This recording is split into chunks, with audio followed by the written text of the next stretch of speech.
merci d'être là ce matin. Je suis Elisa Yevchitz, la directrice générale de l'association Les Canaux, qui est une association qui soutient l'économie engagée, voilà, en France, et les acteurs engagés pour la planète et la solidarité. Et ce matin, j'ai le plaisir d'animer une conférence autour des JO et de la rencontre entre l'économie sociale et solidaire et le sport, puisque les JO ont cette ambition. Et donc, pour nous parler de ce sujet, nous avons la chance autour de la table de voir des acteurs très engagés sur cette thématique. Donc Stéphane Troussel, qui est président du conseil départemental de Seine-Saint-Denis, Jérôme Sadier, qui est le président du Crédit Coopératif, banque partenaire officielle des Jeux Olympiques et Paralympiques, Marie Barzac, qui est la directrice Impact et Héritage de Paris 2024, Florentin Letissier, qui est adjoint à la maire de Paris en charge de l'économie solidaire, circulaire et de la stratégie zéro déchet. Et enfin, Marie Linglard, qui est la directrice et la fondatrice de l'association Urbanscope, qui est une société, qui n'est pas une scope. Si, c'est une scope, mais c'est pas une association. Voilà, ah pardon, j'ai dit association. C'est ma langue à fourcher puisque je savais que vous étiez une scope. Alors voilà.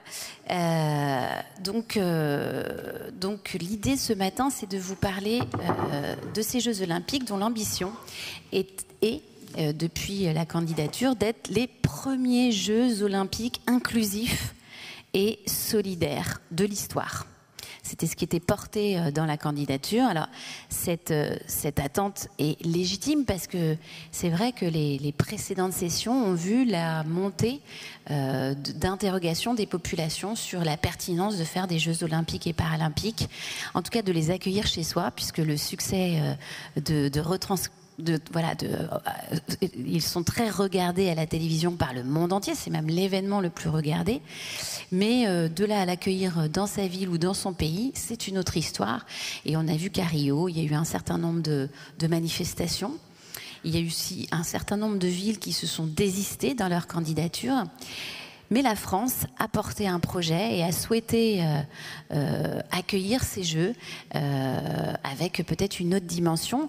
Et donc, c'est la question que je poserai à Stéphane Troussel, peut-être justement pour introduire ce débat. Est-ce que vous pensez qu'il est possible de faire des Jeux responsables ? Et donc, du coup, donc vous êtes engagé, mais est-ce que ce que vous voyez est à la hauteur de vos espérances, puisqu'on est maintenant en préparation de ces Jeux depuis 2 ans. Donc on a quand même un premier retour, un premier bilan. Vous suivez depuis cette période-là tout ce qui se passe. Donc voilà. Est-ce que c'est possible d'être responsable et est-ce qu'on prend la bonne voie ? Merci, bonjour à toutes et à tous. Salut à la fois l'ensemble des intervenants, mais bien évidemment les participants, le public. J'ai envie de vous répondre par une phrase qu'employait Léon Blum. Je le crois parce que je l'espère. Donc je ne sais pas si nous allons y arriver. Je ne sais pas si... mais en tout cas, c'est l'objectif que nous nous sommes fixés collectivement. Et je crois que par rapport à toutes les autres éditions, nous nous donnons un certain nombre d'outils, de moyens pour y parvenir.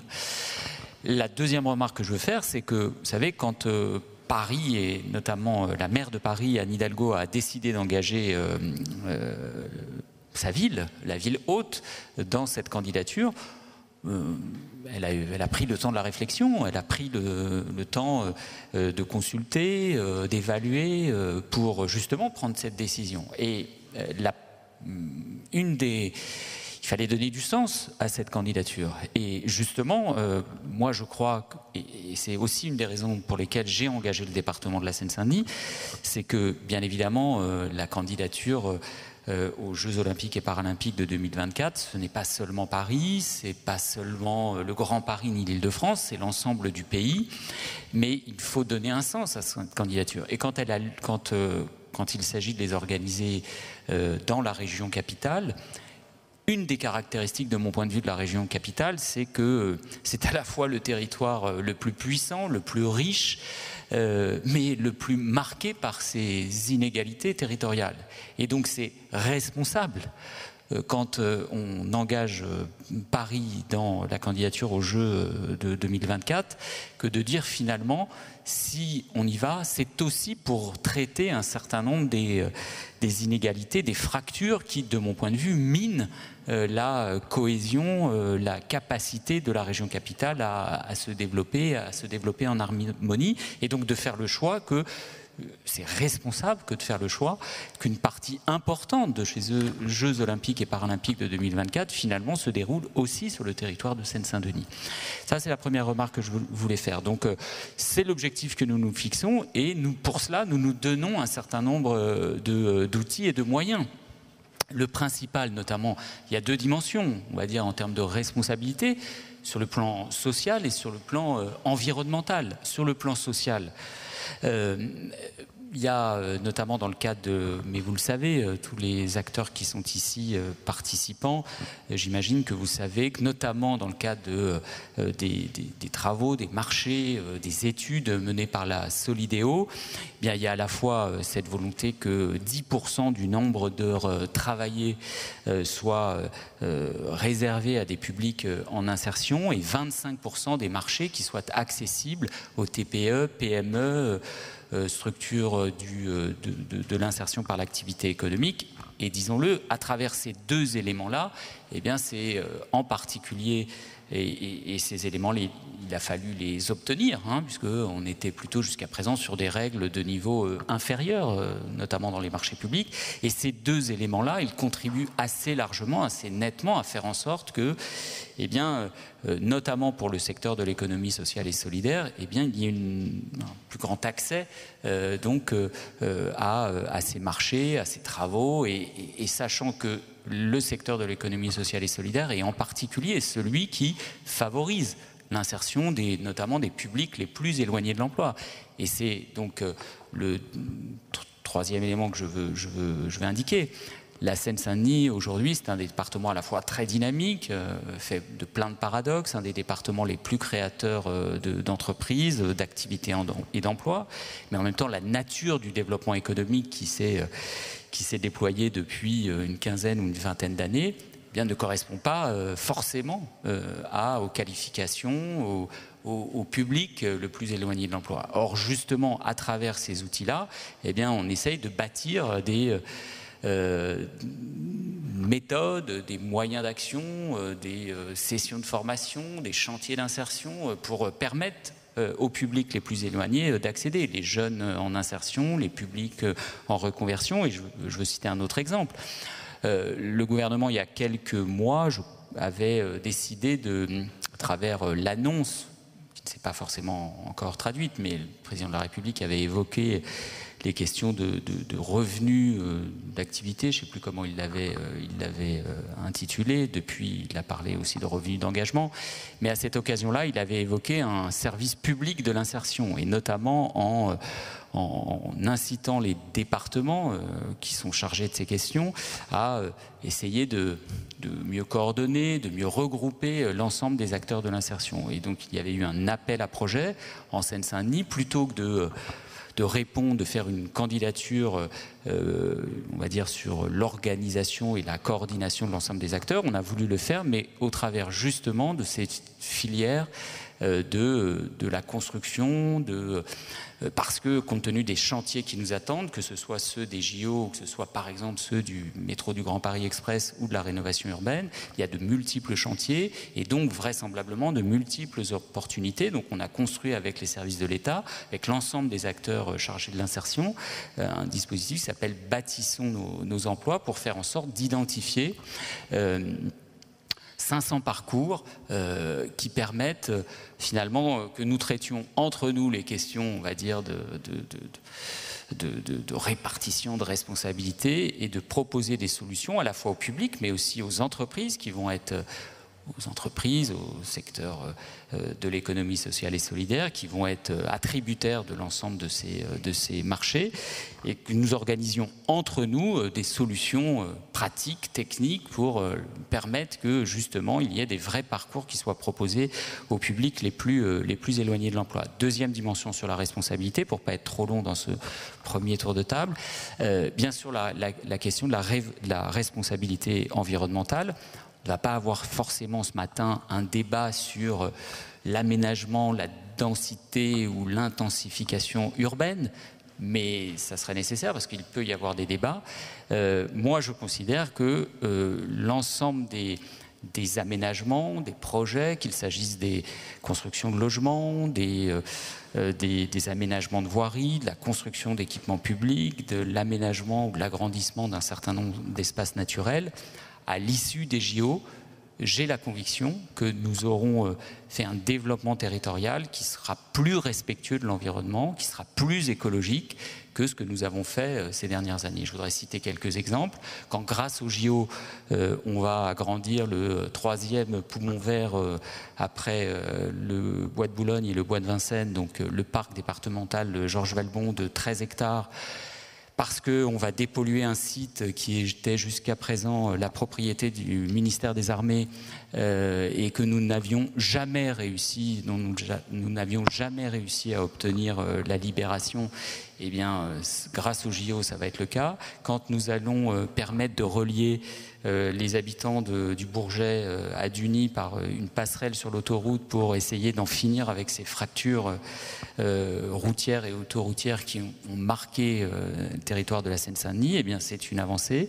Quand, grâce il a fait débat, et on aura peut-être, je ne sais pas si on aura l'occasion d'en parler, mais grâce à la réalisation du village des médias, on va permettre de déplacer une entreprise, Chimirec, classée Céveso, sur une zone d'activité plutôt qu'au milieu d'un quartier d'habitation. Quand, y compris, on développe ce village des médias sur un espace qui a été imaginé il y a 20 ans pour accueillir de l'événementiel, cette fameuse aire des vents, et où on va faire un projet qui non seulement permet de construire des logements, mais aussi avec un choix d'aménagement urbanistique, paysager, qui fait que, par exemple, l'écoulement des eaux se fera à la parcelle. Quand on va enfouir des lignes à haute tension, réaliser des murs anti-bruit dans le village des athlètes, eh bien, j'ai la conviction qu'on va faire un aménagement et un développement plus respectueux, plus responsable du point de vue environnemental et écologique. Donc, des projets d'aménagement, des projets d'insertion, on comprend que en tant que collectivité, vous voyez ça vraiment comme une opportunité. Mais une entreprise, et donc le Crédit Coop, qui est une banque, et en plus qui est une banque de l'économie sociale et solidaire, qui est la première banque coopérative. Jérôme Sadier, vous en êtes le président, et cette entreprise a fait le choix de s'associer à un grand événement sportif, au sport. Pour quelles raisons, quel message et qu'est-ce que vous portez derrière ce partenariat ? Merci Elisa et bonjour à tous.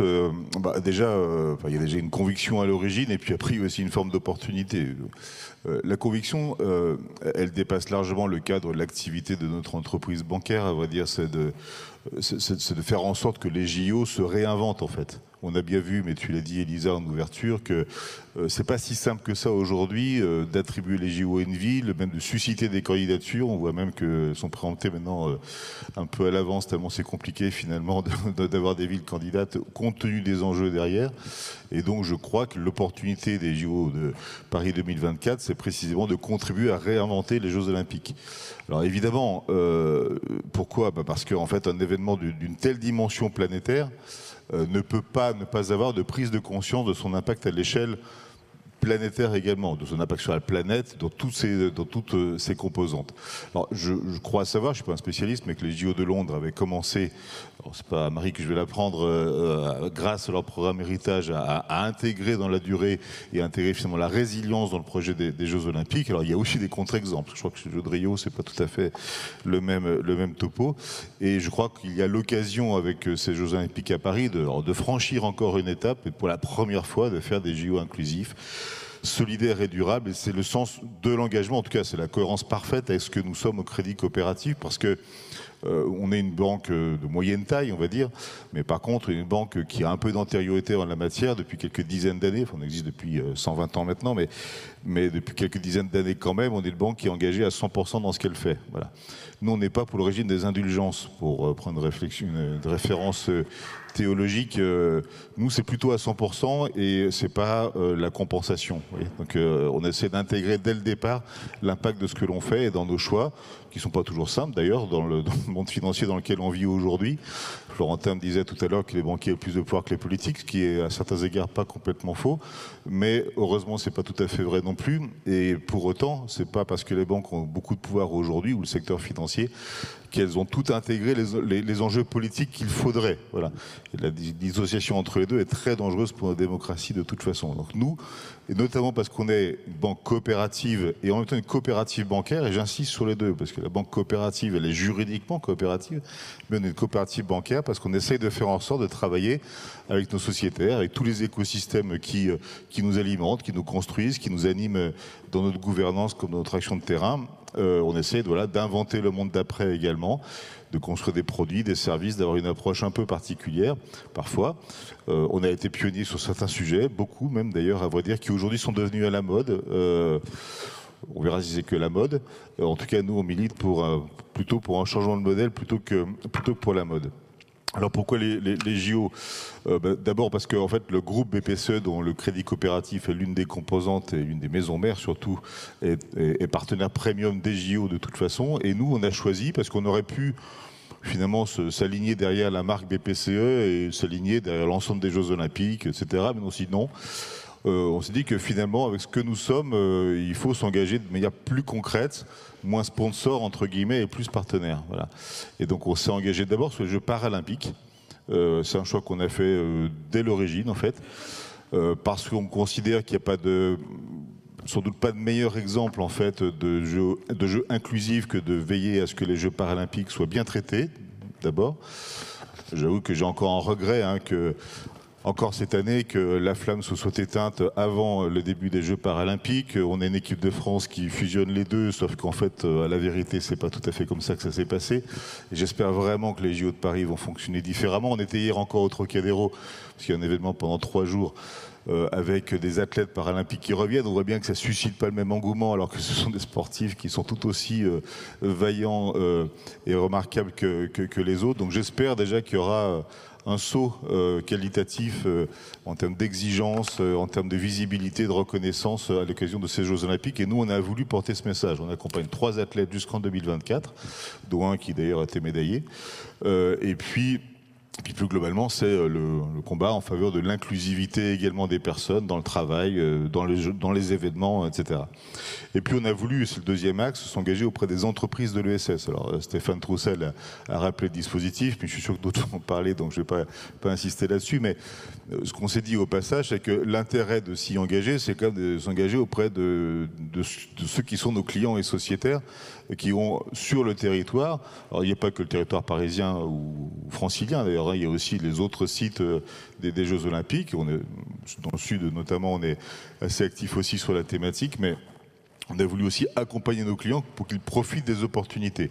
Là, c'est le sens du partenariat avec les canaux, pour le coup, que de s'investir sur la plateforme Paris 2024 pour que les clients du Crédit Coopératif et plus généralement les entreprises de l'économie sociale, parce qu'il y a des entreprises de l'économie sociale qui ne sont pas encore clients du Crédit Coopératif, ce qui est assez incompréhensible, mais disons que c'est pas trop tard pour le devenir, pour qu'elles puissent accéder au marché public, bien évidemment, dans le cadre des 25% au moins, j'espère, parce que c'est pas, faut pas se fixer 25%, c'est 25% au moins, qu'elles puissent bénéficier de ces marchés publics. Alors, et c'est un peu le problème quand même derrière, c'est que évidemment que les entreprises de l'économie sociale, y compris sur les marchés qui ne leur sont pas réservés forcément en tant que tels, sont souvent trop petites, trop timides, ne bénéficient pas de l'ingénierie complète qu'il faudrait pour se battre contre des concurrents qui sont plus expérimentés, plus gros, plus visibles, plus reconnus par les attributaires de marché, etc.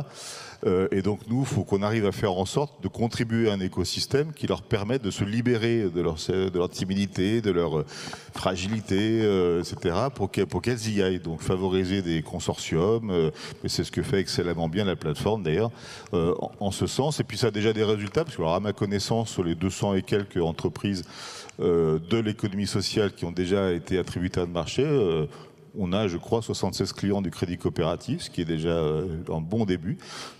Bon, c'est un petit début, mais enfin, c'est un début quand même. Et nous, ce qu'on souhaite vraiment, parce qu'il faut qu'il y ait un avenir à tout ça, le sujet, c'est pas 2024 seulement, à vrai dire, c'est qu'on arrive aussi à résoudre des problèmes structurels du développement de l'économie sociale. Voilà. Nous, on est convaincus qu'elle a un rôle à jouer dans la transition écologique, on est convaincus qu'elle a un rôle à jouer dans le développement des territoires pour plus de cohésion, etc. Mais ça ne va pas se limiter à l'horizon 2024. Donc, ce qui sera fait par cette expérience-là, ou par cette étape-là, doit servir pour l'après. Et donc, ce que nous avons la responsabilité de construire dans les années qui viennent, c'est des écosystèmes qui permettent à des petites entreprises et qui n'ont pas forcément vocation à grandir ou à être absorbées par d'autres, de trouver dans un écosystème favorable le moyen de se développer, d'exister, y compris sur des sujets, voilà, qui sont des gros enjeux, d'être des partenaires des collectivités ou d'autres donneurs d'ordre. Donc on va accompagner les entreprises de l'économie sociale autant que possible, pas tout seul, avec d'autres, pour qu'elles puissent bénéficier de tout ça. Et puis, parce que le temps est compté, je dirais quand même un petit mot du sport, parce que le thème de la table ronde, c'est quand ESS et Sport se rencontrent, hein, c'est ça. Je dirais quand même aussi au passage qu'il faudrait que les Jeux Olympiques parlent de sport. Ça peut paraître bizarre, mais j'adore les Jeux Olympiques, la compétition sportive, etc. Mais parler du sport dans notre société aujourd'hui, ça me semble important et ça dépasse largement la question des Jeux Olympiques. Et il faut aussi que ces Jeux aient une importance de la redynamisation du monde sportif en France. Et puis accessoirement, le monde sportif, en tout cas amateur, c'est de l'économie sociale et solidaire, hein, je vous le rappelle. Alors, il n'y a pas grand monde qui le sait dans le monde sportif, mais 80% du secteur économique du sport et de l'ESS. Exactement, 80% des entreprises ou des associations sportives sont de l'économie sociale et solidaire, plus de 60% des emplois également. Et en fait, c'est un monde qui souffre. Alors, qui souffrait déjà avant la crise, à vrai dire, à cause des problématiques de subventions publiques, mais j'ai des élus à côté de moi, donc je ne vais pas dire que c'est de leur faute, s'il n'y a pas que ça comme sujet, à vrai dire. Mais ils souffraient avant la crise, ils souffrent depuis la crise, hein, c'est 15% d'emplois en moins dans le monde sportif depuis le début de la crise, sans compter les associations sportives qui sont en sommeil depuis la crise. Alors, il y a plein d'efforts qui sont faits pour réveiller les associations. Je crois que le gouvernement prépare des annonces au passage en cette rentrée. Et donc, il faut impérativement que le monde sportif soit embarqué dans ces Jeux Olympiques, qu'il y ait une dynamique qui se crée derrière dans toutes les dimensions sportives, la dimension économique, sociale, sanitaire, etc. Et je crois qu'il y a aussi cet élan-là qu'il va falloir donner. Et nous, au Crédit Coopératif et peut-être plus généralement dans le monde de l'économie sociale, on a cette responsabilité de se connecter avec le monde du sport à cette occasion-là et les aider aussi, parce qu'ils sont dans une situation vraiment compliquée, à réinventer leur modèle, y compris changer le modèle d'organisation juridique. C'est pour ça qu'il y a les sociétés coopératives d'intérêt collectif qui se développent dans le monde sportif, leur permettre d'intégrer la dynamique des achats socialement responsables. C'est pour ça que là, pendant le mois de l'ESS, on lance avec toutes les chambres régionales de l'ESS en France, on lance une semaine d'achats socialement responsables et on va essayer de connecter là où c'est possible avec les dimensions sportives, parce que beaucoup de clubs sportifs ne réfléchissent même pas à ça, à vrai dire. Donc voilà, donc je pense qu'il y a un effet d'entraînement qui va au-delà des sujets de transition écologique pendant les Jeux, qui va au-delà du développement du territoire, même si je trouve que c'est un pari formidable pour la Seine-Saint-Denis notamment, mais il faut aller aussi voir un peu plus loin. Il y a le problème de l'héritage sans aucun doute, mais nous, dans l'économie sociale, on se dit que ça doit être aussi un levier pour bien d'autres choses en faveur de l'économie sociale. Merci. Donc les Jeux, c'est 5 milliards d'achats. Donc c'est effectivement des opportunités économiques pour de nombreuses sociétés. Et donc vous l'avez, Stéphane Troussel, Jérôme Sadier évoqué, nous avons lancé avec Paris 2024, avec la Solidéo, avec toutes les collectivités impliquées dans les Jeux, une plateforme qui s'appelle ESS 2024 et dont l'objectif justement est de mettre en lien les entreprises de l'ESS et ces marchés des Jeux. Alors pour vous la décrire rapidement, nous avons une petite vidéo qui va être diffusée maintenant, je pense, si ça marche.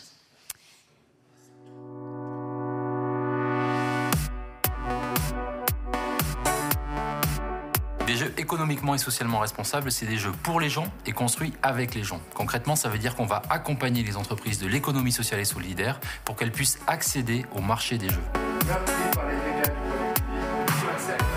This is a big event. The whole world comes around it. And sports, I always say, is a big power. An Olympic gives us an opportunity to use it for social purposes. And Paris Authority for Olympics 2024 agreed to make it happen.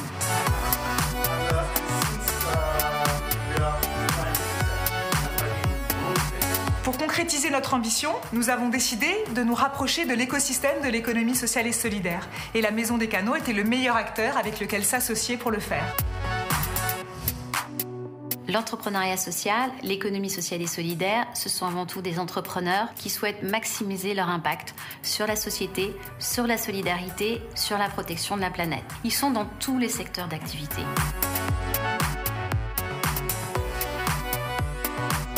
Le concept de Mama Yoka, c'est elle embauche les femmes qui l'éloignent au travail. J'ai un salaire fixe, j'ai pris beaucoup de choses ici. Je gère des gens qui ont tous eu au cours de leur vie un accident du travail, un accident de la vie. Il faut les impliquer, il faut leur montrer qu'on a confiance en eux. Tu peux travailler même si tu as un problème de santé, si tu as un handicap de 10%, de 20%, de 80%, tu as une place de travail. Aujourd'hui, l'économie sociale et solidaire, c'est 10% de l'emploi en France. Le potentiel de développement est énorme. Ça attire la jeunesse, ça donne de l'espoir et ça nous engage vers une économie positive. C'est une économie qui est basée vraiment sur des valeurs sociales communes, le partage, la coopération. C'est aussi un ancrage local et c'est aussi pour ça que ça marche dans les quartiers. Souvent, on pense qu'on n'a aucun impact dans le monde. En réalité, l'impact, on l'a. Il faut vraiment juste décider d'y aller. Nous travaillons très concrètement aujourd'hui dans deux directions. La première, c'est celle du sourcing. Si on veut générer des innovations sociales, des innovations environnementales, il faut qu'on sache quelles sont les solutions existantes. Le deuxième temps, c'est celui des marchés. Nous allons lancer des marchés à partir de 2020, qui viendront de plus en plus gros jusqu'en 2024, et les structures de l'ESS, de l'économie sociale et solidaire, pourront y répondre. La plateforme que nous avons lancée avec Paris 2024, c'est un site internet, une newsletter, des réunions périodiques. Cela proposera à tous les entrepreneurs engagés de réellement participer au jeu.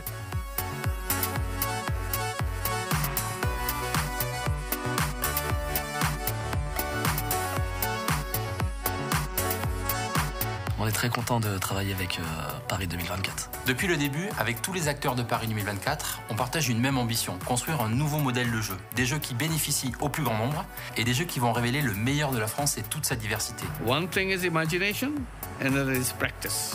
How to translate the imagination into real time. So this will be a big challenge, but Paris is ready for it. Take that challenge and make it happen. Avec la Maison des Canaux, Paris 2024 devient un laboratoire d'innovation sociale. Et ça, c'est une démarche inédite. Inclusif. Social. Engagé. Solidaire. Collectif. Ensemble, accessible. Responsable. Durable. Paris 2024. Paris 2024.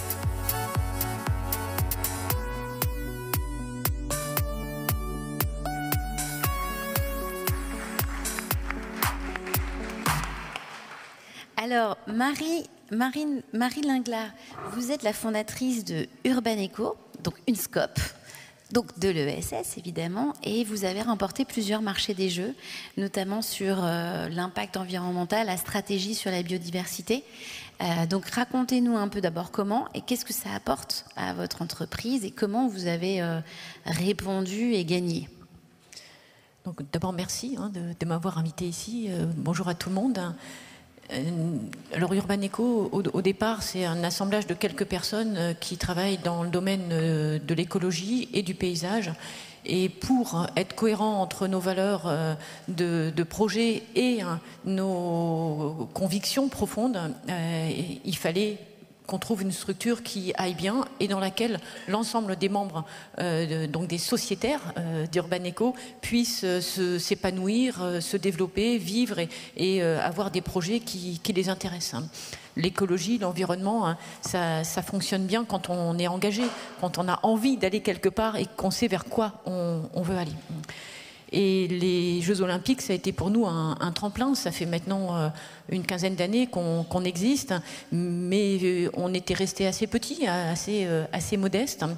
Et parce qu'on est engagé beaucoup dans le département de la Seine-Saint-Denis depuis pas mal d'années, avec Pleine Commune, on a vu passer les marchés qui n'étaient pas Paris 2024 à l'époque, ni même la Solidéo, puis c'était juste au moment de la candidature, on s'est dit, mais ce département qu'on chérit parce qu'on y travaille beaucoup, et ces études, on va essayer de mettre un pied dedans. Donc on a démarré par des premières études écologiques sur le parc Georges Valbon, et puis pour rebondir par rapport à ce que disait Stéphane Troussel, grâce à des espèces d'intérêt patrimonial comme un petit crapaud qu'on a chassé de nombreuses nuits ces dernières années, on a pu faire le choix collectivement et grâce aux élus de protéger ce secteur du parc Georges Valbon. Et donc pour nous, ça a été un premier pied qui a été vraiment développé grâce à l'ensemble de cet écosystème qui est mis en place, qui nous fournit beaucoup d'informations, qui nous permet d'être au courant, d'être partenaire avec d'autres structures. Donc on a eu la chance de pouvoir ensuite être intégré aux équipes de maîtrise d'œuvre. Donc on est un petit pion dans une grande équipe portée par des architectes urbanistes, à la fois sur le village olympique et sur le village des médias. Donc on porte une forte responsabilité puisqu'on intègre les enjeux de biodiversité dans les projets. On est à la fois le poil à gratter des architectes urbanistes, parfois des élus, parfois des autres techniciens, des VRD qui veulent appliquer les mêmes méthodes que d'habitude. Et puis à la fois on a cette chance de pouvoir être dans les discussions et on voit que ces jeux aussi inclusifs dans le partage des compétences, dans le partage des savoirs. Finalement, on est très souvent autour de la table, plein de métiers différents qui travaillons ensemble dans un même objectif qui est d'essayer, alors j'aurais la même modestie que Stéphane Troussel et que les autres autour de la table, on va essayer, on se donne tous les moyens nécessaires pour que ces jeux soient inclusifs et pour que ces jeux soient respectueux des enjeux environnementaux. J'espère qu'on va y arriver. On a passé plusieurs étapes qui montrent qu'on est déjà bien engagé, mais faut tenir. On a encore 2 années complètes pour aller au bout de ces ambitions. Et puis, toujours par la plateforme et par le partage avec l'ensemble des acteurs des Jeux Olympiques, on a eu la chance, et là pour nous c'est un tremplin, de travailler avec Paris 2024 et d'être aux côtés de l'équipe de l'excellence environnementale pour intégrer dans tous les sites des Jeux Olympiques les enjeux de biodiversité. Alors il est vrai qu'entre la Tour Eiffel, la Marina de Marseille, Tahiti ou Vers-sur-Marne, on n'est pas dans les mêmes enjeux, on n'a pas les mêmes problématiques. Donc c'est systématiquement une étude spécifique portée en partenariat avec des acteurs locaux pour définir les enjeux, définir les objectifs et se donner les moyens de tenir ces ambitions sur le long terme avec l'ensemble des partenaires. Donc on a beaucoup d'échanges avec les collectivités, les bureaux d'études, les architectes urbanistes, la ville de Paris, beaucoup sur les sites parisiens, tous les services, qu'ils soient pas encore acteurs parce qu'ils seront gestionnaires, mais c'est très important qu'ils soient déjà dans les réflexions ou qu'ils soient dans la partie aménagement. Donc voilà, pour nous, ça a été un vrai tremplin. Pour votre entreprise, ça a créé un effet de développement, de changement d'échelle, d'emploi ? Oui, à deux niveaux. D'abord l'emploi direct, c'est-à-dire qu'on a embauché. Aujourd'hui, on a 3 nouvelles personnes, donc on est passé de 8 à 11 personnes, dont 3 qui sont en particulier sur les Jeux Olympiques, pas tout à fait seulement, mais sur les Jeux Olympiques. Et dans ces personnes, on a fait le choix d'avoir plutôt des gens qui démarrent, des jeunes, à qui on a mis le pied à l'étrier et qui sont hyper motivés par ces projets. Et l'avantage, c'est que c'est sur des marchés sur 2 ans, 3 ans, voire 4 ans. Donc on a le temps de construire cet emploi et de le pérenniser. Donc on est capable d'offrir tout de suite des CDI, ce qui est très rare dans nos domaines d'activité. Souvent, on a des marchés qui vont durer 6 mois, 1 an. Donc, on est prudent. On garde, là, c'est des jeunes qui démarrent en CDI, donc ont la capacité de s'inclure dans la société, de trouver un logement, etc. Ce qui est vraiment important. Et dans une scope, l'avantage, c'est qu'au bout d'1 an, quand on est en CDI, dans notre choix de coopérative, c'est qu'on peut être sociétaire. Hein. Donc, on peut s'engager dans le développement de l'entreprise. Donc, qu'est-ce qu'on a envie de faire au sein d'Urbaneco? Comment on choisit d'orienter les marchés, les projets, hein. Donc, tous les 3 mois, on a une revue collective et on fait des choix en commun. Certains sociétaires sont très engagés, très actifs. D'autres le sont moins, mais sont les petites fourmis qui permettent que l'entreprise fonctionne. Donc, chacun trouve sa place. Et ça, c'est très riche et important. L'autre côté qui nous motive beaucoup hein, dans le développement des partenariats liés à Paris 2024, à la Solidéo et à l'ensemble des acteurs des Jeux Olympiques, c'est que dans les marchés, hein, ça a été dit, il y a une part d'insertion sociale nécessaire, et donc dans les cahiers des charges qu'on écrit et les entreprises qu'on recrute pour réaliser les travaux, on travaille avec un ensemble de personnes de l'économie sociale et solidaire. Et je vais prendre un exemple qui est pour nous vraiment une étape dans notre façon de travailler qui me fait beaucoup plaisir, moi, et que je n'avais pas retrouvé depuis longtemps, qui est le marché de la fabrication des sols. Donc, pour le village olympique, il y a une très forte ambition qui est que l'ensemble des sols, des bétons, hein, donc des remblais, si vous voulez, des bétons et des briques sont récupérés, triés, hein, envoyés sur une plateforme par bateau, hein, donc une plateforme qui est reliée par la Seine et l'Oise, qui est la plateforme de Bruyères-sur-Oise, où on concasse et on met en andin pour fabriquer les futurs sols des espaces végétalisés du village olympique. Pour ce marché, on l'a co-construit avec l'association d'insertion à l'âge qui, pour l'occasion, a fabriqué, a créé. Donc, on s'est mis autour de la table, on a réfléchi à se dire, avec Stéphane Bernoulet, le directeur, tiens, quel nouveau métier peut être créé? C'est quand même l'avenir de fabriquer des sols et de ne plus aller chercher des terres végétales dans les zones agricoles à 50 ou 100 km des zones d'aménagement. Hein. Et donc, collectivement, hein, à côté finalement des Jeux Olympiques, mais grâce à cette dynamique, a été créé un nouveau métier de faiseur de sol. Donc des personnes en insertion qui viennent fabriquer quelque chose d'assez extraordinaire, qui est une matière vivante.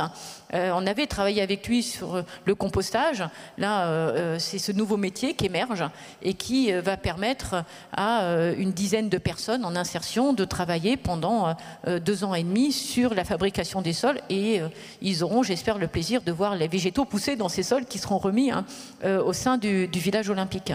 Donc, c'est d'être en capacité de travailler avec des acteurs vraiment très engagés dans l'insertion sociale, de créer des nouveaux métiers, d'être très cohérent entre les études amont et la réalité de l'aménagement aval, et j'espère le plaisir des habitants futurs du village olympique de voir la végétation et de savoir que finalement leur quartier est un quartier avec des fondements écologiques importants et des fondements sociaux importants. C'est très motivant, et nous on a envie de continuer dans ce sens, et pour tous les quartiers. Je parle du village olympique, mais tous les secteurs, que ce soit le pied de la Tour Eiffel ou que ce soit les secteurs, allez, je reprends l'exemple de Tahiti parce que c'est quand même assez extraordinaire, mais où on est en train de réaliser un début de travail. Alors ça commence à Tahiti, c'est le tout début, mais on commence à fédérer des acteurs autour de l'enjeu des Jeux Olympiques pour faire du mieux environnemental, en fait. Hein. Après les JO, c'est le fameux héritage dont vous parlez, qui doit être social, qui doit être environnemental, peut-être tout simplement humain, quoi, parce que c'est des sites où les gens vont continuer à vivre. Et dans une coopérative, dans un lieu de travail économie sociale et solidaire, l'important, c'est de mettre l'humain au cœur du projet et que ces humains trouvent une logique dans leur quotidien de travail et dans les perspectives d'emploi. Et on arrive, nous, aujourd'hui, à être dans cette dynamique. Quand on voit les collègues arriver au bureau avec le sourire, avec l'envie d'avancer, finalement, c'est assez génial. Je vais prendre juste l'exemple de mon collègue Benjamin Fougère. Il a un nom prédestiné, hein, il est naturaliste. Il est quasiment 2 fois par semaine sur le chantier du village olympique ou du village des médias à être avec des entreprises, à leur dire attention, là, fais gaffe, il y a tel végétal, on va le protéger comme ça parce que... il a une valeur, il y a l'écureuil qui se balade dedans. Tiens, l'entreprise qui a fait les plantations de mesures compensatoires sur l'aire des vents, où on a replanté à peu près 10 000 petits sujets d'arbres et d'arbustes. Mais il était mardi matin avec l'entreprise en disant tiens, faites attention, là on a une reprise qui n'est pas très bonne, il faut remettre un peu de broyat. Donc c'est cette chance d'être au quotidien dans des projets dont on veut la réussite. Si vous avez besoin d'un candidat pour aller protéger la biodiversité à Tahiti, je pense qu'il y en a dans la salle. si vous avez encore des emplois. Mais c'est un très bel exemple justement de ce que veut dire des jeux inclusifs et environnementaux et comment ça peut créer des emplois. Je rappelle qu'il n'y a que 20% des marchés qui sont passés, il y a encore 80% des marchés qui sont devant nous, donc c'est beaucoup de choses. Et je me tourne du coup vers vous, Marie Berzac, parce que justement, pour pouvoir faire cette plateforme ESS 2024 qui permet, qu'on a largement décrit, il faut bien connaître les marchés, en fait. Et il faut avoir une vision très en amont on ne peut pas être dans la précipitation du dernier moment, sinon ça ne permet pas aux entreprises de se préparer, de répondre. Donc comment est-ce que vous êtes organisé à Paris 2024 sur ces questions-là ? Vous avez raison, Elisa, c'est extrêmement important d'anticiper et cette dimension de jeu économiquement et socialement responsable, c'est finalement la première action que Paris 2024 a lancée au lendemain de l'attribution des jeux. C'est vraiment le premier chantier sur lequel on s'est lancé, notamment dans ma direction, Impact Héritage, parce qu'on s'est dit que c'est la meilleure façon de travailler dans la durée, au-delà de Paris 2024, comme vous le soulignez. Ça, c'est un enjeu majeur. Je le dis juste au passage, mais c'est important. Tout ce qu'on fait, la méthode qu'on emploie, la plateforme qu'on a créée, elle sera laissée en héritage. Ce qu'expliquait Madame sur la construction des sols du village, c'est de l'héritage en soi. Donc tout ça, c'est vraiment de l'héritage. Mais pour que ça marche et qu'on en ait déjà des bénéfices pour Paris 2024, il faut partir très tôt. Donc très tôt, on a construit cette plateforme ESS 2024, on a pris des engagements. Vous avez le professeur Younous à l'écran, on s'est engagé à travers une convention avec lui.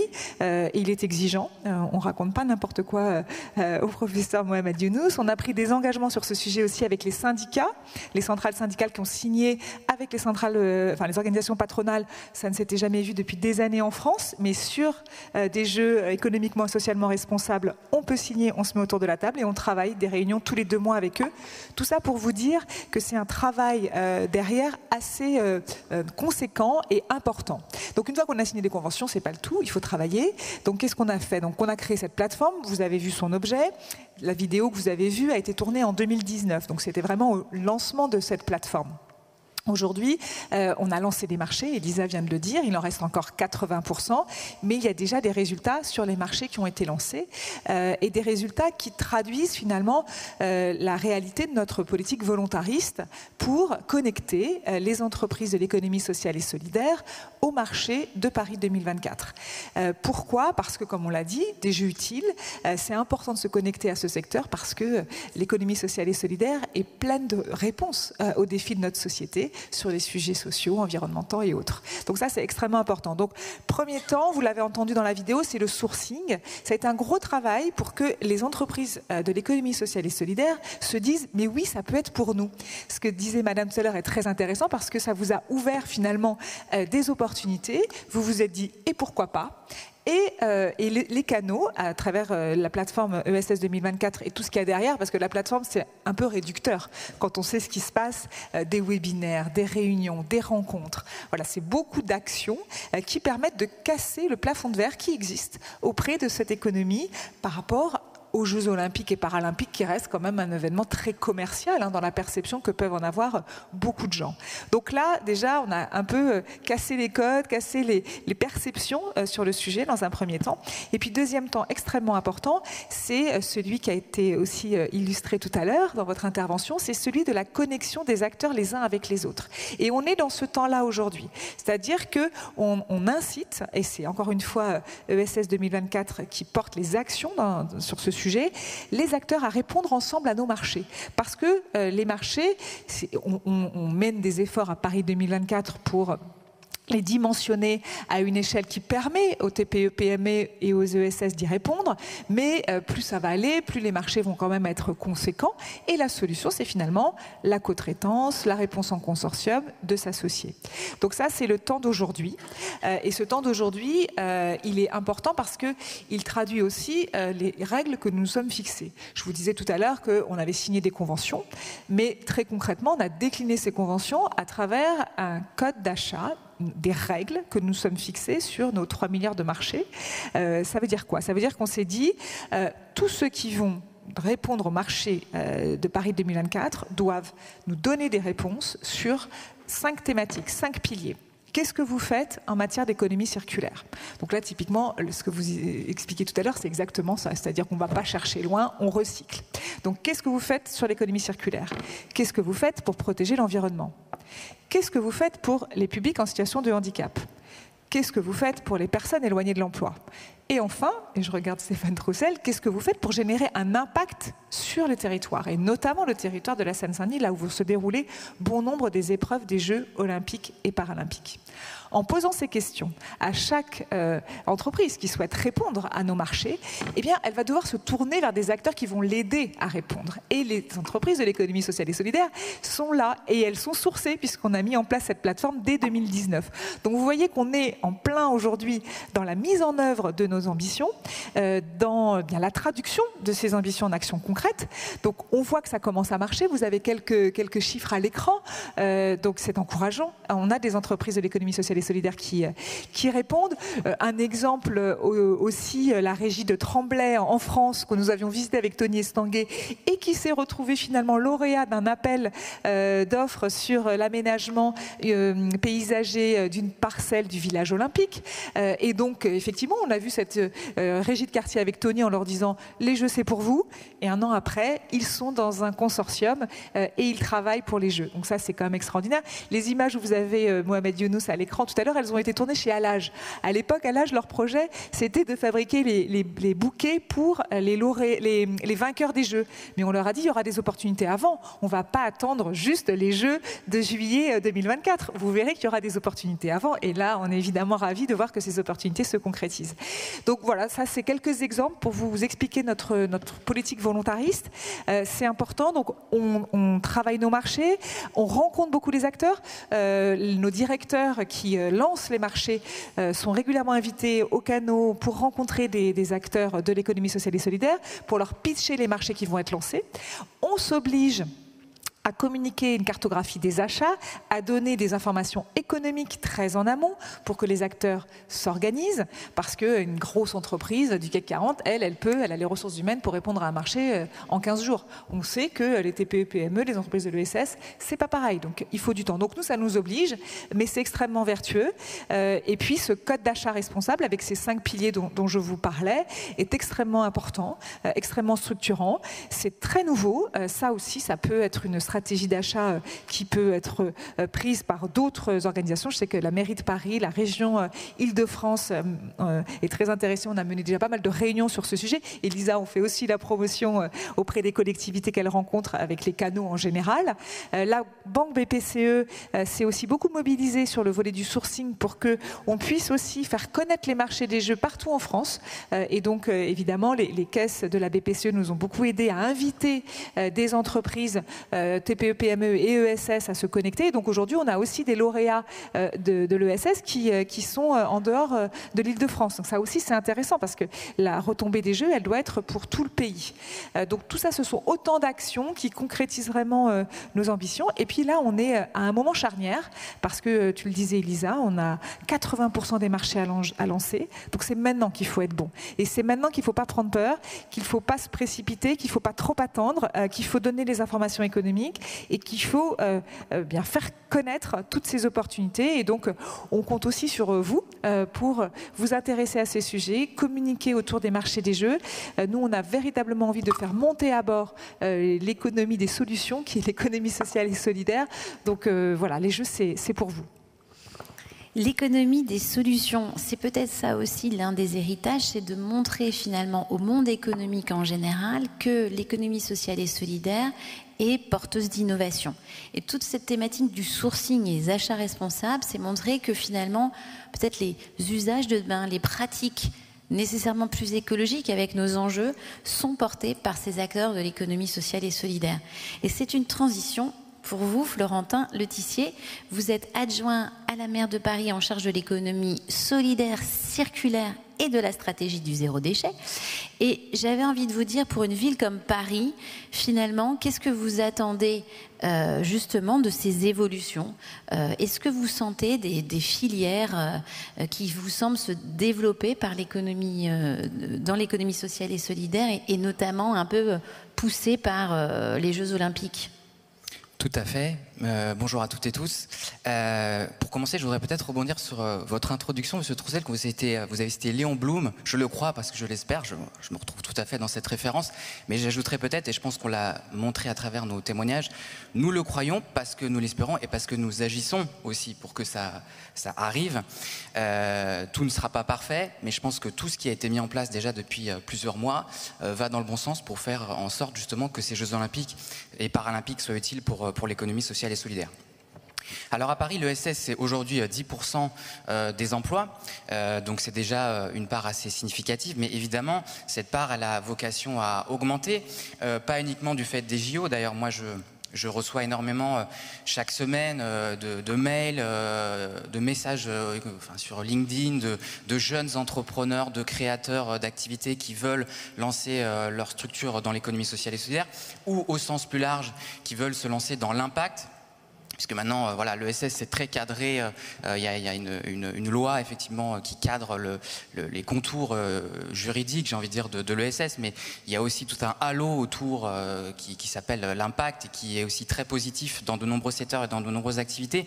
Donc il y a un mouvement dans la société quand même assez profond, parce qu'il y a des prises de conscience écologiques, sociales, et donc le monde économique est en train de bouger évidemment, et vous en êtes toutes et tous la preuve, et cet événement en est évidemment la preuve. Donc les Jeux Olympiques et Paralympiques, ça va accélérer encore plus sans doute ce mouvement. En tout cas, nous on agit en ce sens. Ça va permettre donc de donner toujours plus d'emplois à des gens qui en sont éloignés, donc à travers l'insertion par l'activité économique par exemple. Mais c'est aussi l'occasion de travailler à la croisée des chemins, et ça tombe bien parce que c'est ma délégation, entre l'économie sociale et solidaire et l'économie circulaire. Et là, on est sur tous les modèles justement d'économie écologique, de recyclage, de réemploi, où on minimise notre empreinte écologique. Et quand on voit le rapport du GIEC qui est sorti, qui a été rendu public il y a pas très longtemps, qui nous montre à quel point on est dans une situation d'urgence. C'est-à-dire que ce rapport, c'est intéressant, c'est pas juste une description clinique de l'état de la planète. Il y a quand même un chemin d'espoir, si vous regardez ce rapport, où il montre en fait que si on prend des virages assez forts, y compris dans la sphère économique, on peut y arriver. On peut arriver à tenir à 2050 et au-delà une certaine modération du dérèglement climatique et une atténuation, et donc on peut s'adapter. Mais il faut vraiment y aller. Donc moi, à la ville de Paris, évidemment, avec la maire, on y travaille, on travaille tous les jours, avec un tissu économique de l'ESS qui est très pluriel aussi, et ça c'est ce qui fait la définition même de l'ESS, c'est-à-dire entre la régie de quartier qui travaille à l'entretien des espaces, des bailleurs sociaux ou des espaces publics, entre les ressourceries, entre par exemple aussi les plus grandes entreprises de l'ESS, parce qu'on a des acteurs bancaires qui sont dans l'économie sociale et solidaire, qui ont un poids économique significatif. À chaque fois, il faut trouver la réponse adaptée, il faut faire du sur-mesure, sur-mesure pour que ces Jeux Olympiques, justement, puissent faire la place à ces différents acteurs. Et ça a été très bien expliqué par Madame. Il y a toute une ingénierie à mettre en place. Il y a tout un accompagnement, puisque chaque acteur économique, avec ses spécificités, doit pouvoir trouver sa place, répondre à des marchés. Donc là, c'est tout l'amont. Et puis quand les gens viendront, espérons quand même qu'on sera sorti de toutes ces périodes de pandémie, mais quand les gens viendront, parce qu'il y a quand même beaucoup de gens qui vont venir, il va y avoir aussi tout un tissu économique qui va être mobilisé à ce moment-là, qui n'aura pas répondu à des marchés, mais c'est des restaurateurs, c'est aussi tout l'entretien de l'espace public, etc. Donc ça aussi, ça se prépare. Donc évidemment, nous on y travaille, on a les outils de la Ville de Paris, des subventions. On a aussi nous-mêmes, en ce moment, notre nouveau schéma de la commande publique responsable qu'on est en train d'élaborer. C'est 1,6 milliard d'euros par an, la Ville de Paris, les achats responsables. Donc on connecte évidemment ça aussi avec tous les marchés des Jeux Olympiques. Elisa connaît très bien ça avec les canaux, puisqu'on travaille avec les canaux sur tous ces sujets. C'est l'occasion aussi de parler, et je rejoins tout à fait aussi ce qu'a dit Jérôme, de parler de sport. Moi aussi, je suis un passionné de sport, et quand on est élu local, dans un département, dans une municipalité, en fait, l'ESS, c'est aussi beaucoup d'associations sportives, de clubs, qui sont avec les jeunes des quartiers, qui font les compètes le dimanche, les entraînements le soir. Et il ne faut pas que les Jeux Olympiques et Paralympiques, ce soit l'élitisme sportif. C'est pas que ce soit juste un événement comme ça qu'on va regarder à la télé, que les gens qui sont à quelques kilomètres des épreuves vont regarder l'événement à la télé, puis il n'y a pas de connexion avec le stade de quartier où ils vont jouer la compétition sportive du week-end. Donc ça aussi, il faut y travailler. Il va falloir qu'il y ait de la proximité aussi par rapport aux athlètes, par rapport à la manière dont les événements vont être retransmis, de l'inclusion sociale, et qu'on envoie aussi un message, pas seulement du sport business, mais du sport avec les valeurs, effectivement, qui sont aussi les valeurs de l'ESS, de la solidarité, de l'entraide, de l'intégration. Donc, tout ça pour dire qu'on se place à la Ville de Paris en lien aussi avec les territoires aux alentours, en lien avec la métropole du Grand Paris, les départements, la région aussi dans une logique de filière, puisque c'est filière par filière qu'on travaille finalement à trouver des réponses à ces enjeux des Jeux Olympiques et Paralympiques. Je pourrais parler peut-être de 3 filières assez brièvement. Le premier, mais M. Troussel en a parlé, c'est celui de la construction, de l'aménagement. Évidemment, il y a beaucoup d'enjeux, beaucoup de marchés dans ce secteur. L'économie sociale et solidaire reste encore pas tellement présente dans ce secteur. On a vraiment de grosses marges de progression, notamment parce qu'on a un sujet de taille. On a un sujet de taille des acteurs. Quand vous répondez à des marchés d'aménagement, de construction, c'est quand même des chantiers, il faut être assez gros pour pouvoir répondre. Donc soit ça passe par des consortiums où on fait des consortiums 100% ESS, où on peut aussi trouver des montages où on mélange ESS, acteurs privés, et les gros acteurs privés du BTP commencent aussi de plus en plus à se positionner là-dessus. Il y en a même qui créent leur petite filiale ESS. Donc voilà, donc il faut travailler là-dessus. Donc je pourrais vous citer des acteurs que Elisa connaît bien, parce que le chantier des canaux, c'est un chantier... Oui, on est en train de refaire la maison des canaux, vous pouvez découvrir, et c'est un chantier 100% fait par des entreprises d'inclusion. Voilà, 100% inclusion et 100% économie circulaire, en 100% réemploi évidemment, et ce sera très beau. Voilà, donc on vous invitera tous pour l'inauguration en décembre. Donc évidemment, la Ville de Paris, on a soutenu aussi ce chantier financièrement. Mais plus que ça, vous le menez même. On le mène, enfin, voilà.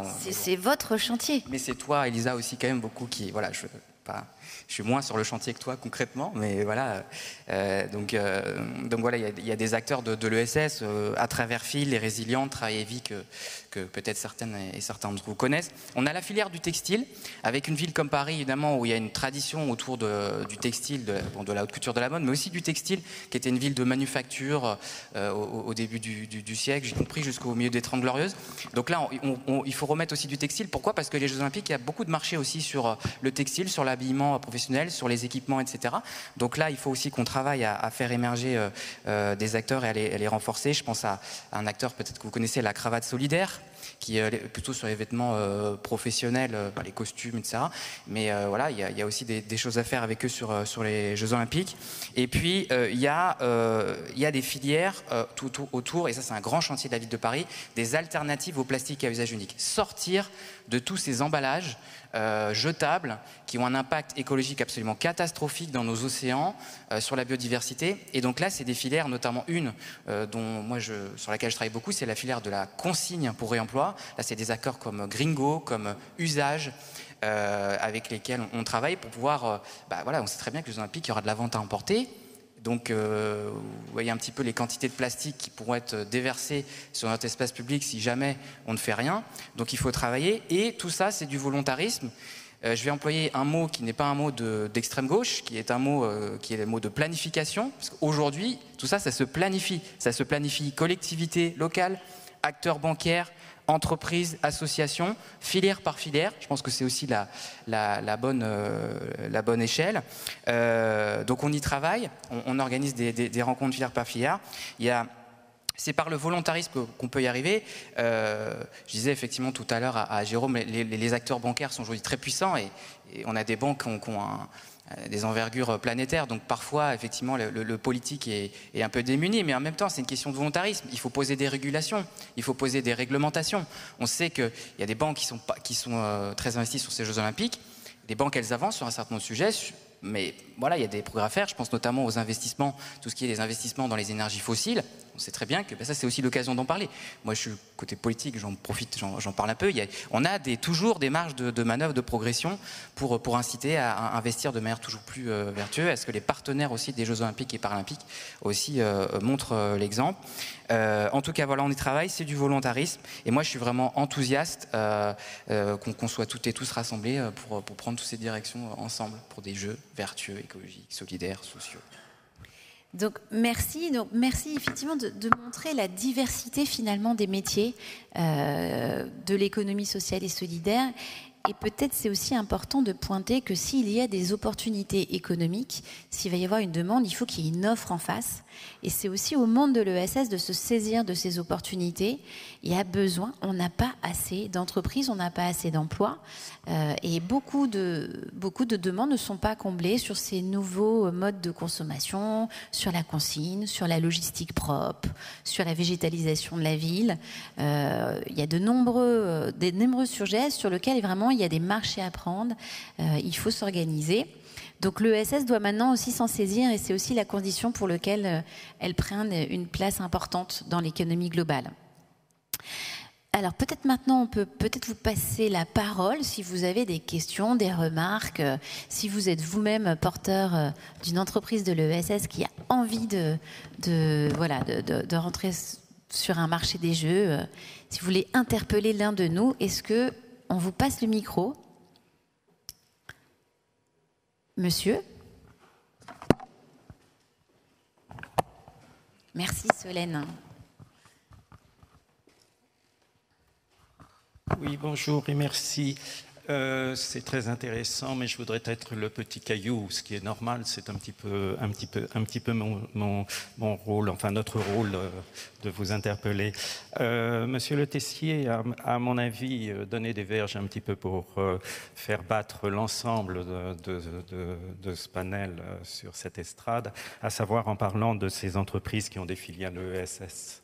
Elle-même, c'est-à-dire dans quelle mesure on ne va pas se retrouver, c'est presque l'ensemble de mon intervention, mais je ne voudrais pas être trop loin, je pourrais la développer, mais dans quelle mesure on ne va pas se retrouver de la même façon qu'il y a du greenwashing avec de l'ESS washing.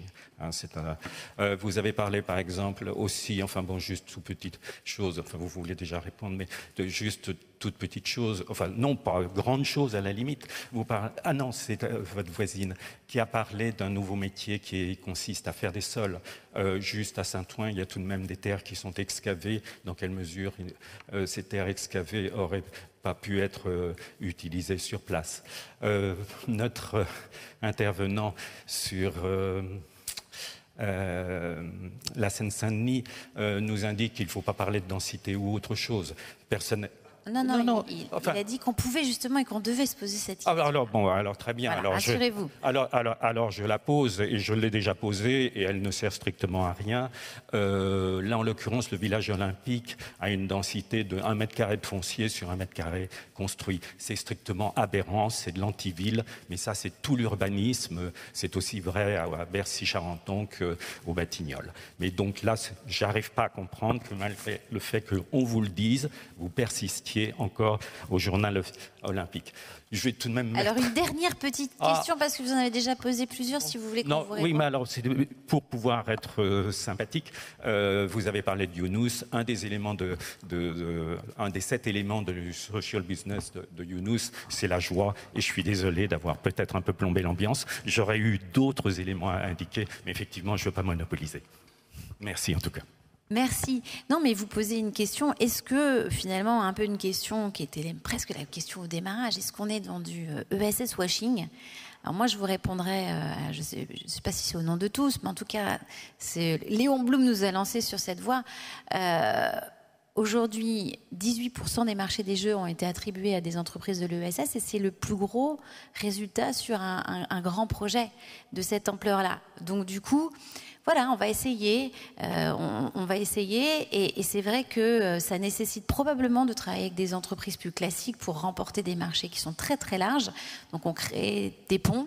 Ça nécessite de travailler entre structures de l'ESS pour créer des synergies. Et ça, vous l'avez bien montré.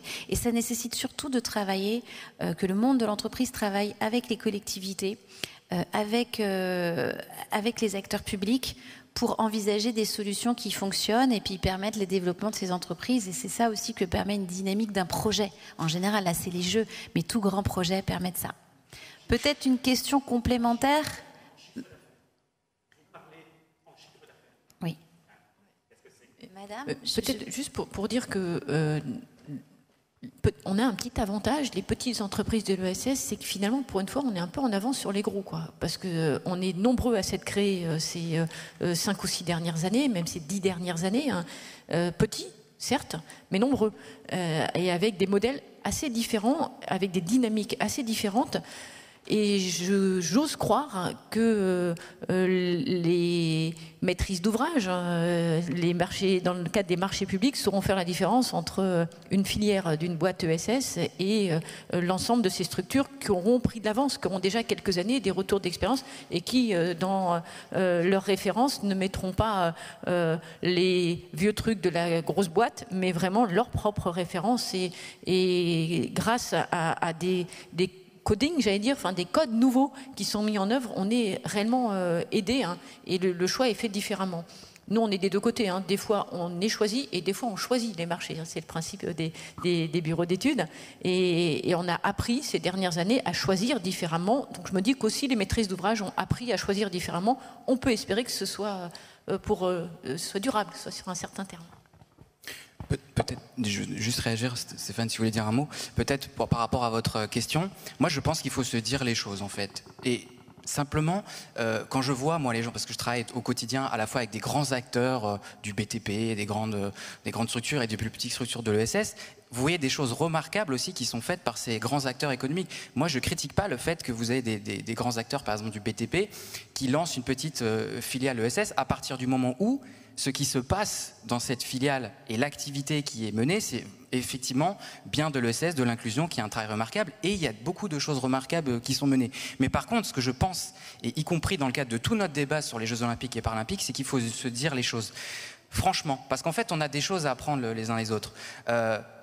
En mettant les données sur la table. Je parlais tout à l'heure du rapport du GIEC. On a les éléments aujourd'hui pour agir. Donc en fait, il faut juste se parler et se dire les choses un peu franchement. Quand on reçoit des grands acteurs économiques privés, je parle en tant qu'ici, Ville de Paris, ils nous disent aussi des choses sur notre fonctionnement de collectivité publique, parce que nous aussi, on a des choses à améliorer dans nos organisations, etc. Et nous, on a aussi des choses à leur dire sur un certain nombre de sujets écologiques, d'intérêt général, etc. Donc c'est cette relation de confiance, où aussi filière par filière, on travaille toutes et tous ensemble, on se dit les choses, on se fixe des objectifs les plus ambitieux possibles, qu'on va y arriver. Moi, je suis vraiment convaincu là-dessus. Et personne n'est parfait, mais par contre, si on se fixe des objectifs et qu'on se dit comment on y va ensemble, on y arrive et on avance. Non, puisque vous m'avez directement interpellé, donc non, ce que je disais simplement, c'est que ce n'était pas forcément le cœur de notre débat ce matin, mais il pourrait avoir lieu, parce que compte tenu de ce que je peux lire, de ce que je peux entendre, je sais que nous allons, et c'est bien légitime, continuer d'être interpellés sur le modèle de développement issu peut-être des projets liés au jeu. Simplement, je voudrais pas abreuver de chiffres, mais la réalité actuelle, je crois qu'à Paris, c'est 21 000 habitants au kilomètre carré. 6300 habitants au kilomètre carré en Seine-Saint-Denis. Je ne crois pas que, tant du point de vue social qu'environnemental, on vive moins bien à Paris qu'en Seine-Saint-Denis. Il y a des contraintes liées au village des athlètes, c'est vrai, notamment compte tenu à la fois de la volonté du CIO d'avoir un site très fermé avec un nombre d'athlètes qui puissent y vivre élevé. Donc oui, ça fait partie des contraintes. On a essayé d'en diminuer un certain nombre. On a essayé mais les 2 chiffres que je vous ai cités montrent que cette question-là est quand même un tout petit peu plus complexe. Je voudrais vous donner une autre illustration de ça. Je m'agace toujours un peu. Vous savez, quand il y a un pic de pollution en région parisienne, quand Air Paris nous montre la Tour Eiffel au milieu des particules fines. Mais en bas de la Tour Eiffel, il n'y a pas d'habitants. Par contre, à la porte de Bagnolet, en Seine-Saint-Denis, le long du périphérique de l'autoroute A3, là, il y a des habitants. Donc, ce que je veux dire simplement à travers ces 2 exemples-là, c'est que le débat sur la densité, il ne se réduit pas seulement au nombre d'habitants au kilomètre carré. Il y a tant les dimensions sociales que la nature des aménagements et des développements qu'on organise peuvent nous permettre, je crois, moi, de faire de la ville dense et intense, qui est équilibrée socialement et équilibrée du point de vue environnemental et écologique. Si on veut protéger la biodiversité et que la ville ne s'étende pas, si on veut développer l'agriculture urbaine, il faut quand même qu'on restreigne l'étalement urbain. Mais c'est peut-être le débat de l'année prochaine. Moi, je trouve qu'il est très intéressant et je vous propose qu'on fasse une conférence spécifique là-dessus. Voilà. Est-ce que vous voulez poser aussi une question ? Bonjour, Isabelle Loulonem, je suis au ministère des Finances et je vais vous expliquer pourquoi j'interviens. D'abord, je me réjouis vraiment de tout ce que j'ai entendu, y compris les questions de monsieur. Il y a des points de vigilance et tout est important. Je me réjouis aussi de découvrir des personnes que je ne connaissais pas, même si je connais certains d'entre vous, ou au moins les canaux, si ce n'est pas vous directement. Donc j'espère que l'année prochaine, alors ça sera peut-être pour être battu, monsieur, mais nous serons à vos côtés. Pourquoi ? Parce que nous avons développé à la médiation des entreprises depuis 10 ans une charte achat responsable qui est signée par plus de 2000 personnes, dont le 2024e était Paris 2024, heureux hasard. Voilà, cette charte, c'est un outil, je ne vais pas rentrer dans le détail bien sûr, de référence, qui peut conduire à un label. Actuellement, il y a très peu d'entreprises de toute taille, quand même, il faut le souligner, qui se sont engagées dans cette démarche, moins d'une centaine. On a travaillé avec Olivier Adréloir, on a produit un rapport avec une 40aine de propositions pour développer cette démarche achat responsable. Et donc, ça, c'est vraiment quelque chose qu'il faut qu'on retravaille ensemble. On a bien repéré le sujet ESS 2024. On a eu des contacts avec les canaux. Il faut qu'on en ait avec vous. On en a avec l'ESS France puisqu'on a signé une convention de partenariat. Enfin, vraiment, on est à votre disposition pour avancer ensemble. Il est vraiment tout à fait temps. C'est bien que ça ait démarré en amont. Donc, je pense que cette table ronde, effectivement, on a la chance de la répéter encore au moins 2 fois les années prochaines. Voilà, donc on est à votre disposition. Mais je voulais insister sur cet outil charte achat responsable qui est accessible en ligne. Je l'ai remis sur LinkedIn, sur Twitter, mais il est sur le site du ministère, parce que c'est vraiment un outil qui est utile, je pense, pour tout ce qui vient d'être dit. Voilà. Donc c'est une offre de service plus qu'une question, mais je peux bien sûr, je serai heureux de poursuivre la discussion. Merci en tout cas, c'était vraiment une table ronde très riche et très concrète et opérationnelle, et malgré tous les efforts de convergence, c'est pas toujours le cas, et là c'était vraiment le cas. Merci. Et merci de votre intervention, parce que c'était l'une des questions que j'allais poser, c'est finalement l'héritage, c'est comment ça se met en place au niveau de l'État, au niveau des collectivités. Et cette charte, j'allais en parler, mais vous l'avez évoquée, donc c'est très bien. Et du coup, j'allais peut-être me tourner vers vous, Jérôme Sadier, puisque vous êtes aussi le président de ESS France. Donc, est-ce que vous voyez justement une évolution dans peut-être les plans de relance d'ailleurs, dans les grands projets publics ou au sein des collectivités en France entière, une évolution sur cette politique des achats responsables? Et est-ce que du coup, vous avez évoqué le mois de l'ESS, mais est-ce que vous pouvez nous en dire un petit peu plus ? Alors, c'est un peu compliqué à ce stade parce que je pense que la crise dont nous sommes à peine sortis a quand même retardé un certain nombre d'initiatives. Alors, sur le plan des collectivités territoriales, En fait, vous savez qu'il y a eu des élections, donc du coup, on est maintenant dans la mise en place. Et les chambres régionales essayent aujourd'hui d'accompagner les régions et un peu moins les départements, malheureusement, mais j'aimerais que ce soit plus le cas, dans la définition de leur stratégie en la matière, en fait. Alors aujourd'hui, il y a des référentiels, il y a des outils, il y a des chartes, comme Isabelle Guggenheim l'a rappelé, mais on n'est pas encore aujourd'hui, à mon avis, à l'échelle suffisamment pour systématiser dans toutes les collectivités territoriales. Et en dépit du fait que la loi aujourd'hui oblige, en principe, à avoir des schémas d'achat socialement responsables ambitieux, je faisais partie de ceux qui, au moment de la loi, pensaient que c'était pas assez ambitieux, mais la vérité, c'est que même cette ambition-là, en fait, elle n'est pas atteinte. Donc, on a un énorme travail de conviction aujourd'hui à faire. D'où peut venir la résolution de cet écart entre les ambitions et les réalités? Mais je pense que ce genre d'événements, les JO en font partie, pas que. Il va falloir par contre qu'on arrive à mobiliser les acteurs pour qu'ils soient eux-mêmes conscients d'ailleurs en fait des possibilités. Et c'est un peu le problème qu'on a quand même dans l'économie sociale et solidaire, parce que j'entends la question de monsieur sur le risque de SS washing, etc. Il existe objectivement. Est-ce que c'est si grave que ça par rapport à un autre risque qui est que les structures de l'ESS ne se saisissent pas toujours, voire même encore trop rarement, de toutes les possibilités qui leur sont offertes en fait, par le biais des achats socialement responsables au vu de la question, par le biais de financements dédiés et dans le cadre des plans de relance. On peut toujours être insatisfait, mais objectivement, il y a eu des financements qui étaient dédiés à l'économie sociale et solidaire. Il y a des fonds qui se créent, publics, privés. Et donc, en fait, moi, ma vraie, pas inquiétude, mais ma vraie préoccupation, on va dire, pour l'économie sociale de les années qui viennent, que ce soit pour cet enjeu-là ou pour d'autres, c'est qu'elle soit mieux structurée, mieux équipée, mieux informée, qu'elle apprenne à travailler en son sein déjà pour commencer, pour essayer de faire en sorte qu'on soit à l'échelle, comme on dit de nos jours, parfois c'est aussi au niveau, faut le dire aussi comme ça, parce que on l'a vu sur les attributaires en fait. C'est un phénomène qui commence à marcher quand même parce que c'est 148, mais en fait avec les consortiums, ça fait les 200 que j'évoquais tout à l'heure. C'est 148 pour Paris 2024, mais en intégrant aussi la Solidéo. Oui, aussi. Donc en fait, le phénomène des consortiums commence, je crois, à prendre, de ce que je comprends, hein, en tout cas des données qui nous reviennent. Mais ça, il faut les encourager de plus en plus, parce que moi, je suis pas un fanatique de la course à la taille, en fait. Voilà.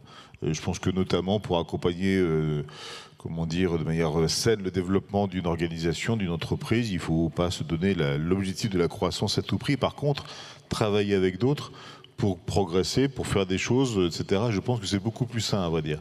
En tout cas, c'est pas non plus la vérité absolue.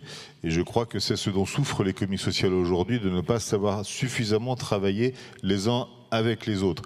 Ça n'empêche pas de travailler avec d'autres par ailleurs qui ne sont pas de l'économie sociale non plus. Parfois, c'est instructif. Faut pas se faire bouffer. Faut plutôt chercher à polliniser ou même à contaminer, mais c'est pas tout à fait le contexte pour le dire. Mais plutôt que de se faire diluer dans autre chose. Mais moi, voilà, mon sujet, pour finir de répondre à la question, que ce soit sous l'angle des achats socialement responsables ou plus généralement sous le développement de l'économie sociale, même lorsque cela ne passe pas par là, c'est construire, consolider des écosystèmes nationaux, territoriaux, parfois au plus près des besoins des territoires pour que on fasse des choses ensemble, ce que l'économie sociale sait très peu faire, malheureusement.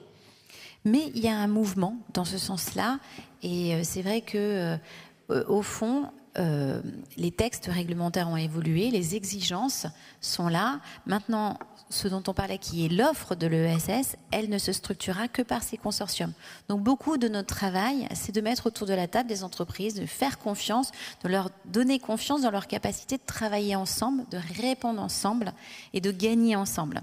Alors souvent ensemble entre structures de l'ESS, mais aussi avec des grands groupes qui voient l'ESS de plus en plus de manière très crédible et qui de plus en plus vont chercher des structures, ou en tout cas sont très très ouvertes pour travailler avec elles.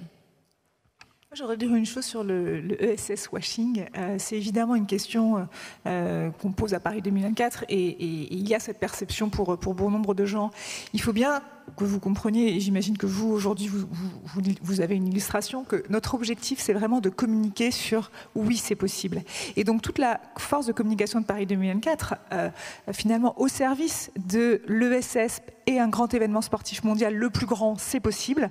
On va beaucoup communiquer dessus. C'est pas juste pour faire de l'ESS washing, c'est surtout pour convaincre les acteurs de l'ESS en général et l'économie en général qu'il y a un nouveau modèle, qu'il est performant, qu'il est en croissance, qu'il existe, que les jeunes sont séduits, et bien qu'ils y aillent les jeunes, qu'ils aillent se saisir des opportunités d'emploi qui vont massivement se créer après 2024. Donc moi je voulais juste vous dire ça parce que oui, on va mettre l'accent sur la communication autour des performances de ESS 2024, de nos marchés inclusifs, solidaires, responsables, mais c'est pas pour faire du cocorico, c'est pour que les acteurs économiques voient que ça marche, que c'est efficace, que la méthode qu'on a pu employer, elle peut fonctionner, cette plateforme, mais aussi en interne, je ne l'ai pas évoqué tout à l'heure, mais c'est quand même beaucoup de travail et une politique très volontariste que de closer des marchés, que d'allotir des marchés. Notre siège, par exemple, qui est en Seine-Saint-Denis, on s'est installé au mois de janvier, on a réservé des marchés au secteur du handicap, au secteur de l'insertion. C'est une politique volontariste et on a des habitants du territoire de la Seine-Saint-Denis qui aujourd'hui travaillent sur le siège de Paris 2024. C'était pas le cas avant. Donc ça, c'est possible pour peu qu'on s'y prenne en amont et qu'on soit volontariste. Donc voilà sur le volet washing. Est-ce qu'il y a des questions au fond de la salle ? Est-ce qu'il y a des intervenants, voilà, peut-être des entreprises, d'ailleurs des personnes qui travaillent dans une structure de l'ESS qui proposent quelque chose ? Oui ?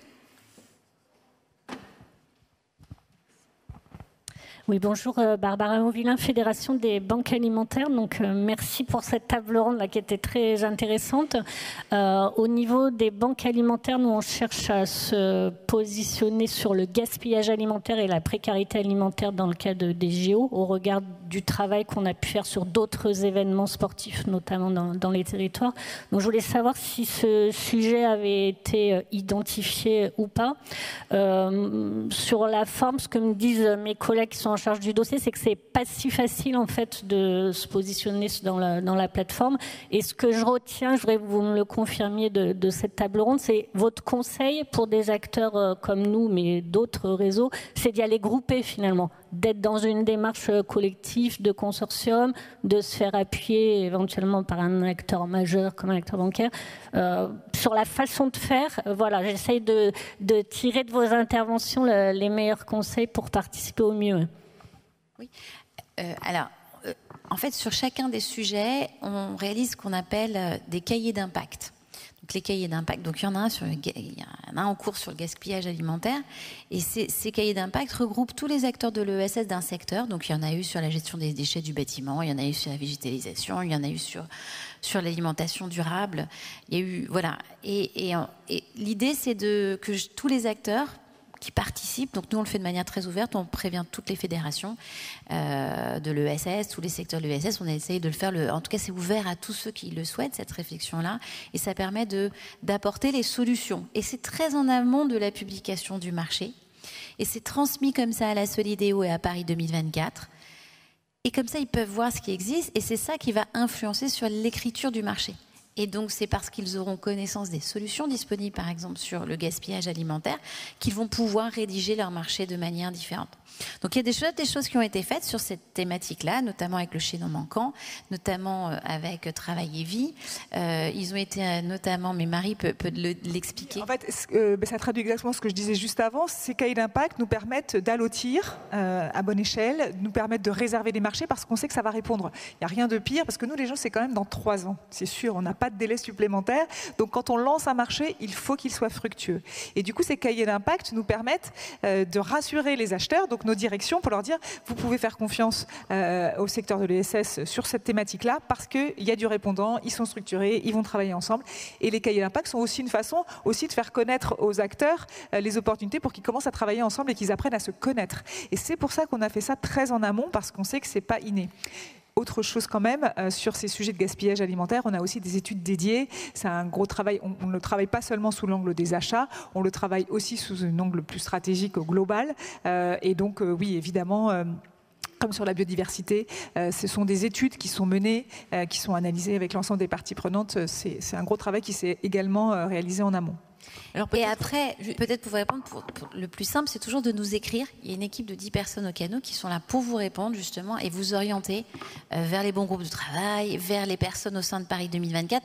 Cette cellule, c'est la cellule de lobbying que les très grands groupes du CAC 40 ont, parce qu'ils ont les moyens, mais que les structures de l'ESS n'ont pas. Et ben nous, on l'a mutualisé, et donc on est vraiment là pour ça. Donc c'est très simple, il suffit de nous écrire et on vous répondra pour vous orienter. Alors peut-être pour être un peu rabat-joie, comme monsieur tout à l'heure, on est quand même dans un marché de concurrence. Hein. Voilà. Donc on a beau travailler ensemble, apprendre à se connaître, créer des équipes. Pour autant, il y a X équipes qui se créent, qui sont en concurrence sur un marché. Donc là-dessus, ça ne change rien par rapport à tous les marchés habituels. Il faut répondre correctement, être le plus sérieux possible, avoir les références adéquates. Et on a beau être sourcé, être référencé, si on répond mal, et ça nous est arrivé de perdre des marchés de réponse à la Solidéo ou à Paris 2024, parce que finalement, on n'était pas les meilleurs dans la réponse au cahier des charges qui a été lancé. C'est comme ça, c'est pas grave, c'est la vie. Nos métiers font qu'on gagne, on perd, on gagne, on perd. Marie, pour être les meilleurs, il faut être informé. Et donc nous, on va vous donner les éléments pour être informés. Et une autre chose, c'est que 100% des gagnants ont tenté leur chance. Donc et on gagne quand même suffisamment régulièrement pour gagner notre vie, ce qui est quand même important. Alors je ne sais pas si... Oui, une question devant aussi. Bonjour, merci pour cette rencontre qui est très concrète, très accessible pour des non-initiés comme je suis. Et vous n'avez pas du tout parlé, moi ma question c'est que vous n'avez pas du tout parlé des mobilités. Or il me semble que c'est quelque chose qui se conçoit et s'acte très longtemps à l'avance parce que c'est pas des choses qui se font en un claquement de doigts. Donc comment est-ce que l'ensemble des acteurs... Effectivement, il y a beaucoup de sujets qu'on n'a pas pu aborder malheureusement parce que. Puisque j'imagine mais vous avez raison. Déplacements de gens sur les JO, sur tous les gens qui vont assister, le public. Et comment est-ce que ça, voilà, vous avez pensé ce sujet-là? Alors, le sujet de la mobilité est extrêmement vaste parce qu'il va autant pour le public que pour les athlètes, que pour les entreprises, que la logistique. Donc, vous voyez, ça peut faire l'objet peut-être de la table ronde sur les opportunités des Jeux de l'année prochaine. Mais par contre, je peux vous dire, c'est qu'un secteur extrêmement dynamique et notamment en matière de ESS. Il y a des entreprises qui se sont mises sur ces sujets-là, que ce soit dans la logistique et dans le transport des personnes, et qui sont tout à fait porteuses de solutions écologiques pour l'avenir. Et donc, là aussi, les Jeux seront un moyen de le mettre en avant.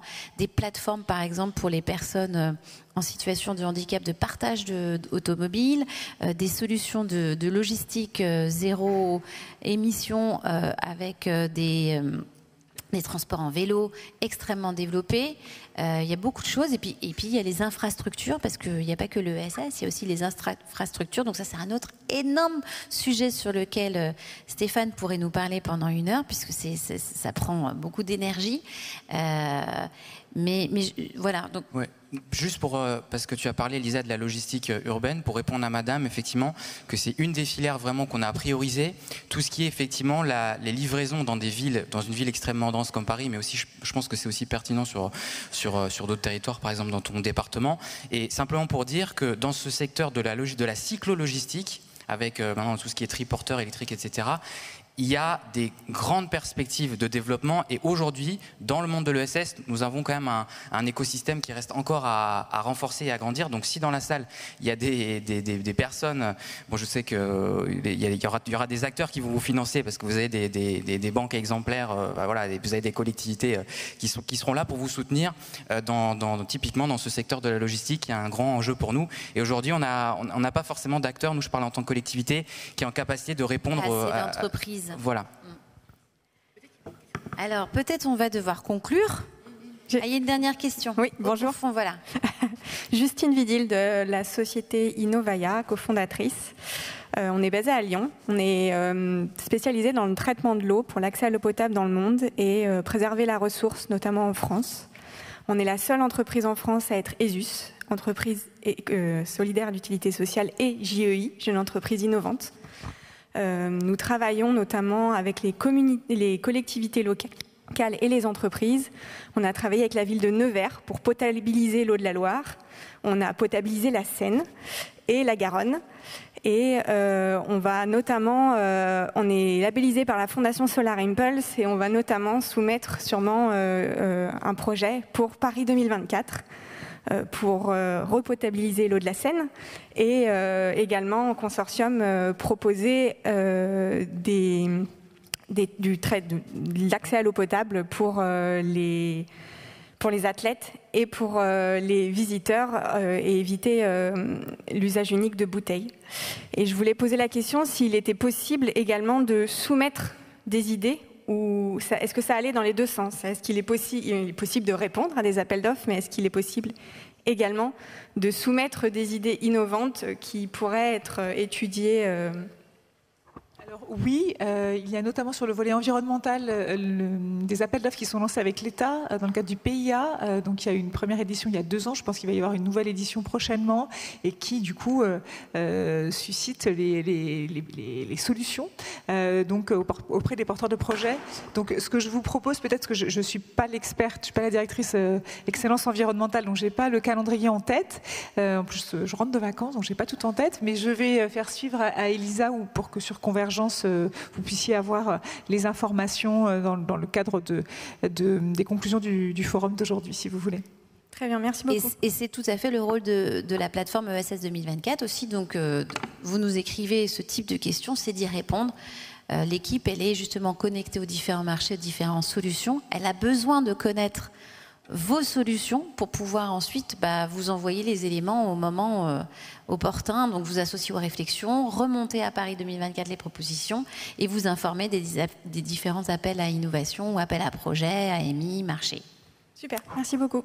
Après, peut-être j'en profite pour parler d'innovation sociale moins environnementale. On a aussi un appel à projet annuel que nous lançons avec l'Agence nationale du sport, le Comité olympique français et le Comité paralympique. C'est un appel d'offres, un appel à projet qui a été doté de 4,8 millions cette année, donc vous voyez que c'est des sommes assez conséquentes. C'est plutôt pour encourager le rôle social du sport en matière d'innovation.